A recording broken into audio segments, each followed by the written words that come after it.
Hace muchos años emprendí un viaje a pie por los Alpes, a través de una región poco conocida que se adentra en Provenza. Mi expedición comenzó en una zona desolada, a unos 1200 o 1300 metros sobre el nivel del mar. Una región de monótona desnudez, donde lo único que crecía era lavanda silvestre.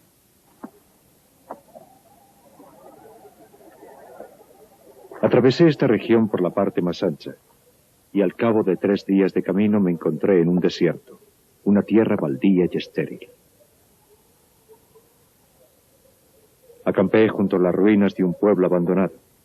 Se había terminado la reserva de agua y necesitaba urgentemente encontrar más. Aquel racimo de casas, a pesar de encontrarse en ruinas, me hizo suponer que en algún momento debió haber allí una fuente o un pozo.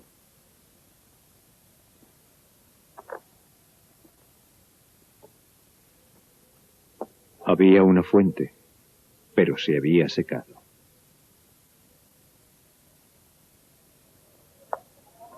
Aquella media docena de casas sin techo, erosionadas por el viento y la lluvia, y la pequeña iglesia con su campanario semiderruido, se agrupaban como las casas y las iglesias de los pueblos habitados. No había vida en ellas. Era un claro día de junio, y en aquellas alturas desprotegidas, el viento resultaba insoportable. Crujía y gemía por entre los esqueletos de las casas como un animal salvaje devorando a su presa. Me vi obligado a levantar el campamento.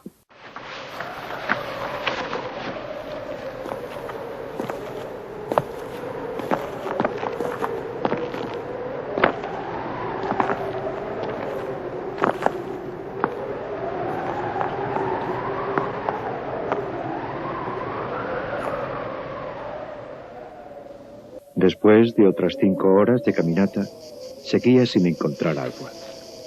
Y no había razón para suponer que tendría suerte. Por todas partes reinaba idéntica sequía. No se veía más que maleza amarilla.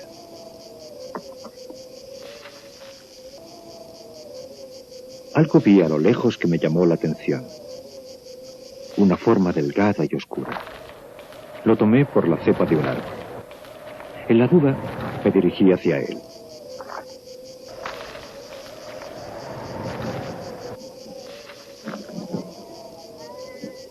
Era un pastor. Le rodeaban unas 30 ovejas tumbadas sobre la tierra caliente.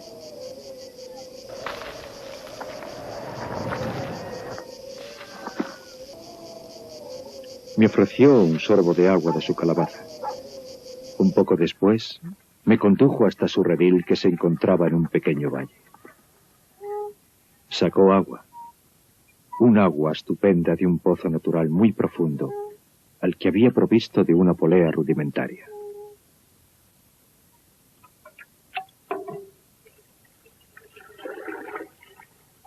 Hablaba poco. Eso es característico de las personas que viven solas.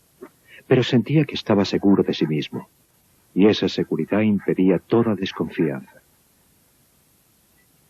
Aunque resultaba extraño en una tierra tan poco hospitalaria, no vivía en una choza de pastor, sino en una casa de piedra que seguramente él habría reparado con sus manos al llegar aquí.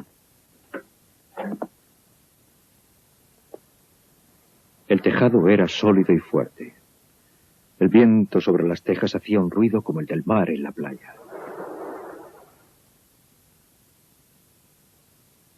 El interior estaba limpio y ordenado. No había platos sucios. El suelo estaba barrido, la escopeta engrasada, y sobre el fuego bullía un caldero de sopa. Observé que el hombre estaba recién afeitado, que a su ropa no le faltaba un solo botón, y que los remiendos estaban hechos tan cuidadosamente que resultaban casi invisibles. Compartió su sopa conmigo.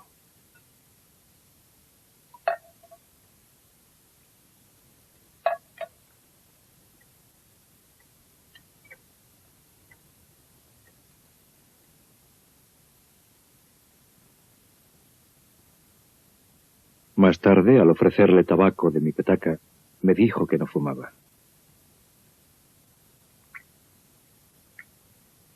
El perro, tan callado como su dueño, era cariñoso, sin ser servil.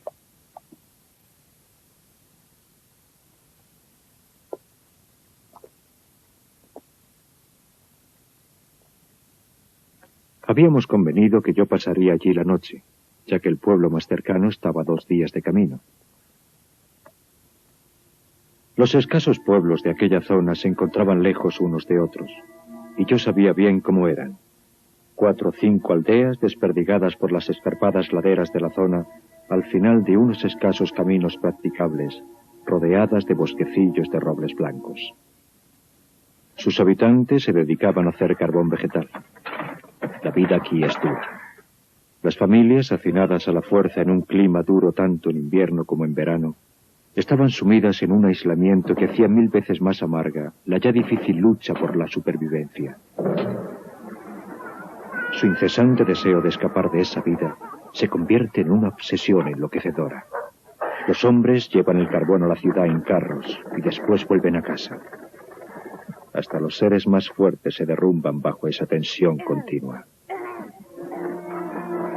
Las mujeres rumian sin cesar su resentimiento. Todo es motivo de rivalidad, desde las ventas de carbón a la apropiación del mejor banco de la iglesia. Compiten en la virtud y en el pecado, en el que tratan de ser siempre más que las otras, por no hablar de la batalla general de pecados y virtudes. No hay un minuto de descanso. Y el viento, siempre el viento que tampoco conoce el descanso, destrozando los nervios sin piedad. Hay epidemias de suicidios y casos de locura, muchos de los cuales se traducen en asesinatos.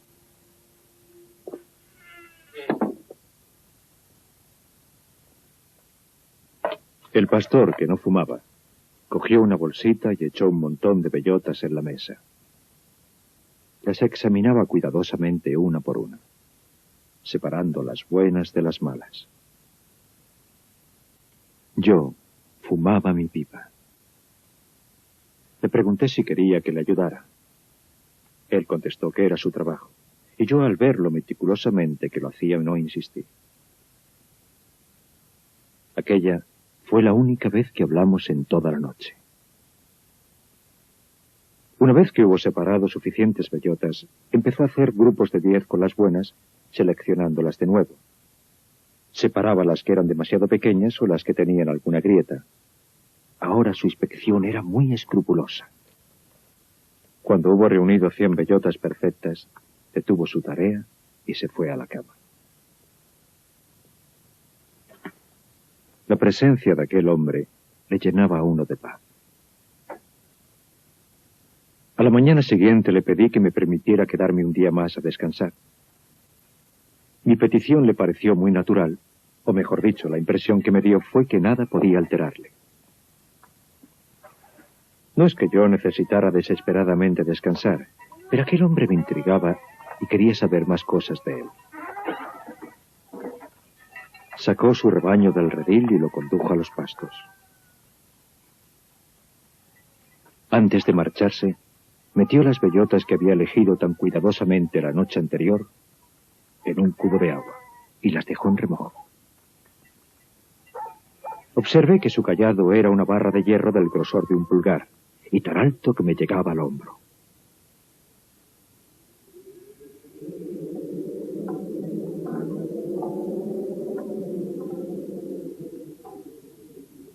Yo fingí que me iba a dar un paseo tranquilo y le seguí desde lejos, tomando un camino paralelo al suyo.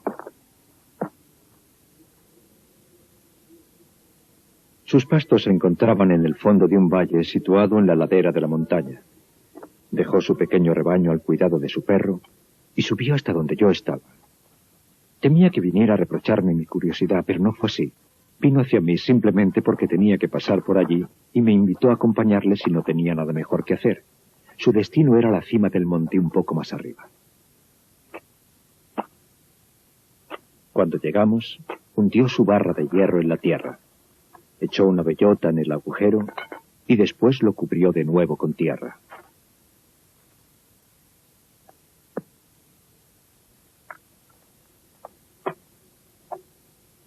Estaba plantando robles. Le pregunté si la tierra era suya. Me contestó que no. Le pregunté si sabía de quién era. No, lo ignoraba. Suponía que eran terrenos comunitarios que pertenecían al municipio o tal vez a personas que no los utilizaban, pero no le interesaba quién fuera el dueño. Siguió plantando cuidadosamente sus 100 bellotas.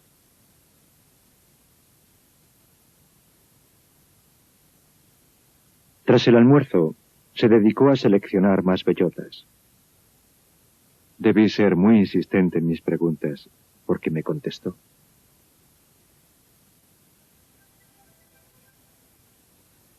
Llevaba 3 años plantando árboles en aquel lugar solitario. Había plantado ya 100.000. De estos habían nacido 20.000. Calculaba que perdería la mitad debido a los roedores o a otros designios inescrutables de la providencia. Eso dejaba 10.000 robles que crecieran en un lugar donde antes no había nada. Al oír aquello, me puse a calcular la edad del pastor. Era evidente que pasaba de los 50. 55, me dijo. Se llamaba Elcear Bouffier.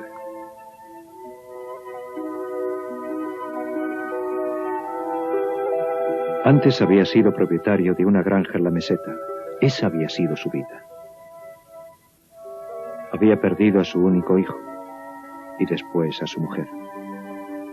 Se había retirado a esta vida solitaria en la que vivía tranquilo y en paz, con su rebaño y su perro. Había llegado a la conclusión de que la zona se estaba muriendo debido a la falta de árboles, y añadió que, no teniendo ocupaciones más urgentes, había resuelto remediarlo. Mi juventud me indujo a imaginar el futuro tal y como yo lo consideraba, en términos de cierta búsqueda de felicidad. Le dije que en 30 años sus 10.000 árboles serían un espectáculo magnífico. Él me contestó con gran sencillez que si Dios le concedía una larga vida, acabaría plantando tantos árboles que esos 10.000 serían como una gota de agua en el mar. Estaba estudiando el crecimiento de las hayas.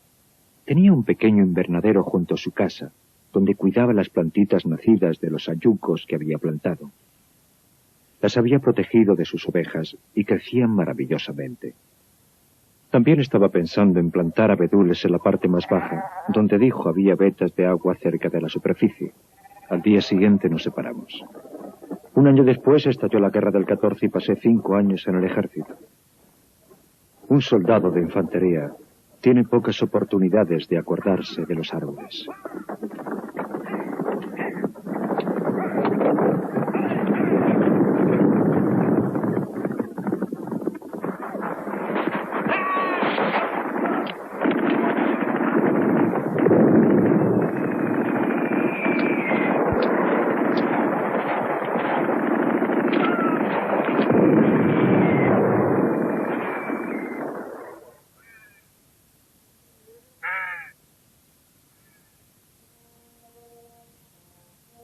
Al licenciarme, me encontré en posesión de una modesta gratificación del ejército y sentí la imperiosa necesidad de respirar aire puro. No tenía ningún otro propósito al emprender de nuevo el camino que conducía a aquellas tierras desoladas. Habían cambiado muy poco, a no ser porque más allá del pueblo muerto vi a lo lejos una especie de niebla gris que alfombraba los montes.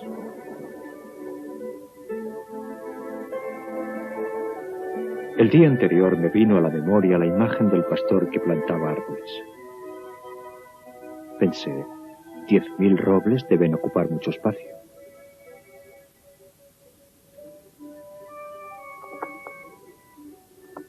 En aquellos últimos 5 años, había visto tantos muertos que me temía lo peor con respecto a Elcear Bouffier. Especialmente porque a los 20 años, uno cree que un hombre de 50 es un viejo con un pie en la tumba.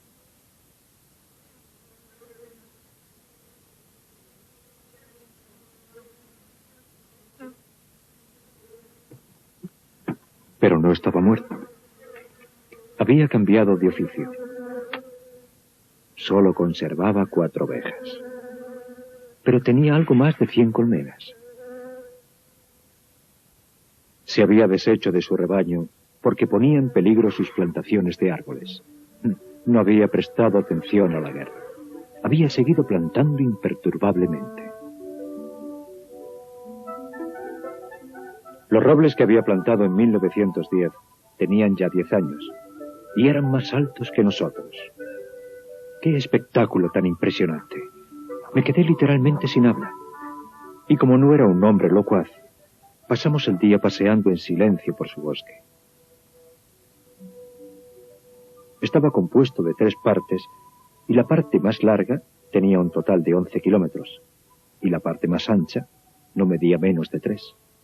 Cuando uno piensa que todo aquello había surgido de las manos y el alma de un solo hombre, sin la ayuda de ningún medio mecánico, se da uno cuenta de que el hombre puede emular a Dios en tareas que no siempre conducen a la destrucción. Había sido fiel a su dueño, y las hayas que se perdían en el horizonte tan altas ya que nos llegaban a los hombros, eran testimonio de ello.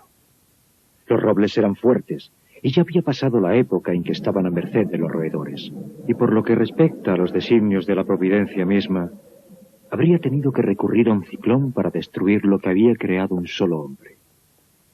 Me mostró unos admirables bosquecillos de abedules de 5 años, que había plantado por lo tanto en 1915, mientras yo combatía en la batalla de Verdún.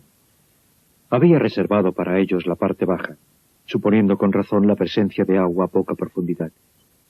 Tenían la ternura de los adolescentes, y se los veía muy seguros de sí mismos. Además, la creación parecía seguir su curso natural, pero aquel hombre no se preocupaba por eso. Se limitaba a ejecutar invariablemente su sencilla tarea. En mi camino de vuelta hacia el pueblo, vi correr el agua en lechos de arroyos que estaban desde hacía mucho tiempo. Ese fue el más espectacular de los efectos del ciclo de la naturaleza que tuve ocasión de observar. Mucho tiempo antes, aquellos lechos habían estado llenos. Algunos de los pueblos miserables que mencioné al principio de mi historia estaban construidos sobre emplazamientos romanos de los que aún se conservaban vestigios. Los arqueólogos, al excavar en las ruinas, habían encontrado anzuelos en lugares donde en el siglo XX la gente compraba cisternas para poder disponer de un poco de agua. El viento transportaba ahora semillas al tiempo que volvía a aparecer el agua. Y crecieron de nuevo los sauces, los juncos, los prados, nacieron jardines y flores, y surgió una razón para vivir. Pero el cambio se produjo de una forma tan gradual que a nadie sorprendió. Los cazadores que se adentraban por estos montes inhóspitos en busca de liebres y de osos, sí que habían observado el deslumbrante surgimiento de árboles jóvenes, pero lo habían atribuido a uno de los innumerables caprichos de la naturaleza. Esta era la razón de que nadie hubiera impedido la labor de aquel hombre. Si alguien hubiera sospechado que se trataba de una acción humana, habría intentado entorpecerla. Pero ¿quién podría suponerlo? ¿Qué habitante de los pueblos, qué autoridad administrativa habría podido imaginar una generosidad tan constante, tan magnífica? A partir de 1920, no pasó un solo año sin que visitara al Cear Bouffier. Jamás desfalleció. Y Dios sabe que con frecuencia debió pensar que el cielo estaba en contra suya. Jamás se me ocurrió enumerar los obstáculos con que se encontró.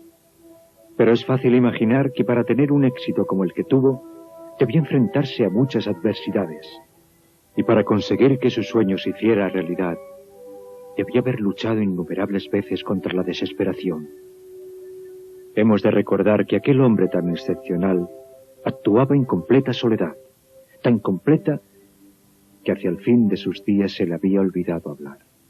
O tal vez no hubiera ninguna necesidad de hacerlo. En 1933 recibió la visita de un despistado guarda forestal que le prohibió encender fuego al aire libre, ya que eso podría poner en peligro el crecimiento de aquel bosque natural. En su ingenuidad, El guarda recalcó que era la primera vez que veía un bosque crecer solo.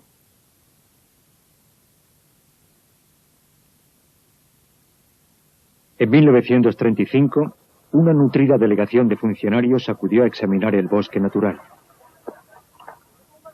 Había un dignatario del Departamento de Tierras y Bosques, un diputado y un grupo de expertos. Se pronunciaron muchos discursos. Se decidió que había que hacer algo, pero afortunadamente nada se hizo. A no ser lo único sensato que se podía hacer: situar el bosque bajo la protección del Estado y prohibir el acceso a los carboneros de la zona. Era imposible no sentirse hechizado por el esplendor de aquellos árboles jóvenes con su vigor y su fuerza. Y el bosque prendó de su hechizo al mismísimo diputado.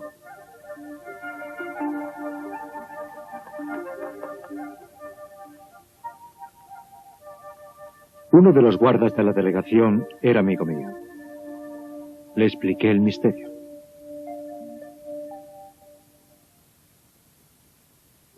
A la semana siguiente fuimos a ver a Alcear Bouffier. Le encontramos absorto en su trabajo a 20 kilómetros de distancia del lugar donde se había verificado la inspección. Mi amigo el guarda comprendía el valor de las cosas. Le di a Alcear unos huevos que había llevado para él. Compartimos la comida y pasamos varias horas contemplando el paisaje en silencio.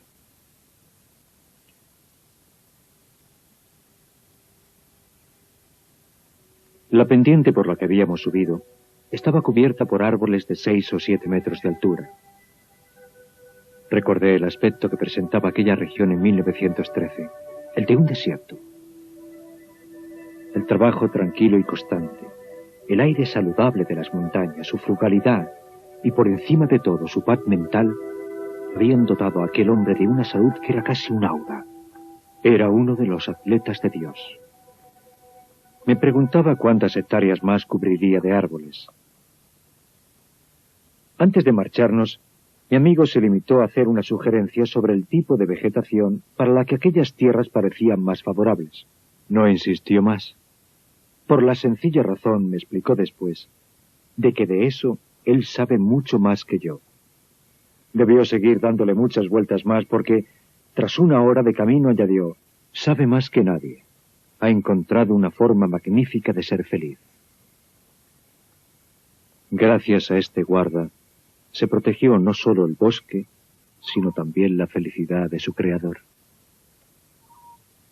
El bosque se encontró en peligro solo una vez, durante la guerra de 1939. Los coches de la época funcionaban con generadores de leña y nunca había bastante madera. Empezaron a cortar robles en 1910. Pero el bosque estaba tan lejos de cualquier camino practicable que la tala resultaba antieconómica y se abandonó.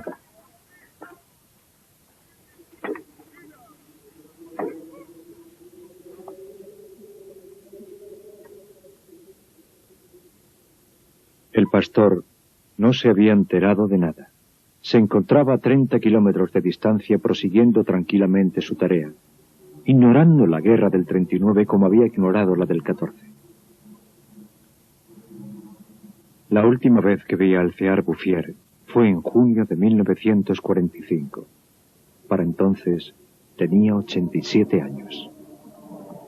Yo había emprendido el viejo camino hacia el desierto, pero ahora, pese al penoso estado en que se hallaba la región tras la guerra, había un autobús que hacía la ruta entre el valle del río Turans y la montaña. Atribuí a la velocidad de este medio de transporte el hecho de no reconocer el escenario de mis excursiones a pie. Hasta que no vi una señal con el nombre de uno de los pueblos, no me convencí de que estaba en la misma región que yo había conocido en semejante estado de deterioro y desolación.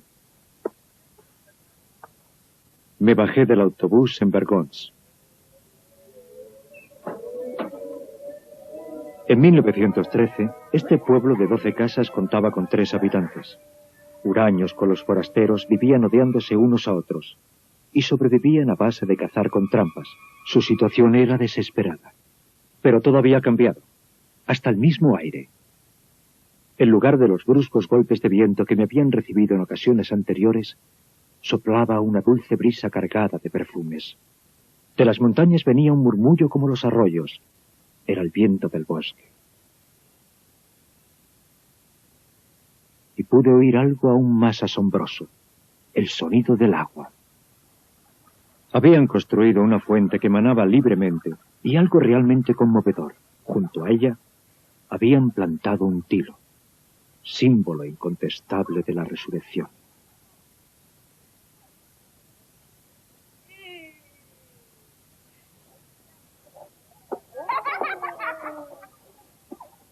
También en otros aspectos presentaba Vergons muestras de una clase de tarea que solo se emprende si hay esperanza. Había vuelto, pues, la esperanza. Habían desaparecido las ruinas y se habían derribado los muros semiderruidos. Las casas nuevas, recién encaladas, surgían rodeadas de huertos donde las verduras y las frutas se mezclaban en alegre orden. Juntas crecían, pero no revueltas, repollos y rosas, puerros y dragones, apio y anémonas. Aquel pueblo se había convertido en un lugar que invitaba a quedarse. Desde allí proseguí a pie. La guerra no había permitido que la vida floreciera en todo su esplendor, pero Lázaro había resurgido de su tumba. En las faldas de la montaña vi pequeños campos de centeno y cebada, y en el fondo de los estrechos valles los pastos empezaban a verdear de nuevo.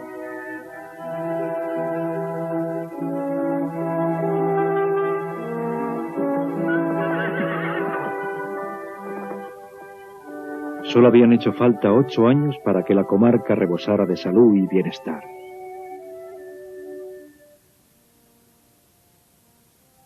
En lugar de las ruinas que había visto en 1913, había ahora granjas primorosas recién encaladas, signo de una vida cómoda y feliz.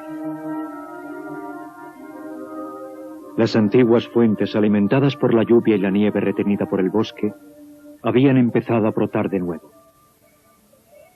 Cada granja dispone de agua de los arroyos que se derrama sobre la tierra alfombrada de mente fresca. Los pueblos habían sido reconstruidos poco a poco. A las montañas había acudido gente del llano, donde la tierra es cara, trayendo su juventud, su vigor y su espíritu de aventura.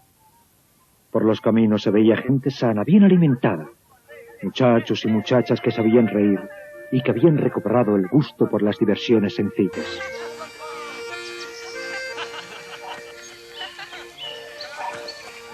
Si contamos los antiguos habitantes, irreconocibles en esa paz nueva, y los recién llegados, son más de 10.000 personas las que deben su felicidad a El Cear Bouffier. Cuando pienso que un solo hombre, un solo cuerpo, una sola mente ha sido capaz de hacer surgir esta tierra de Canaán del desierto, siento que a pesar de todo el ser humano es admirable. Pero considerando la vehemente determinación, la inamovible generosidad de espíritu que ha sido necesaria para obtener este resultado, lo que siento es un enorme respeto por ese pastor viejo y letrado que llevó a término una tarea digna del mismo Dios. El Cear Bouffier murió serenamente en 1947 en Banon.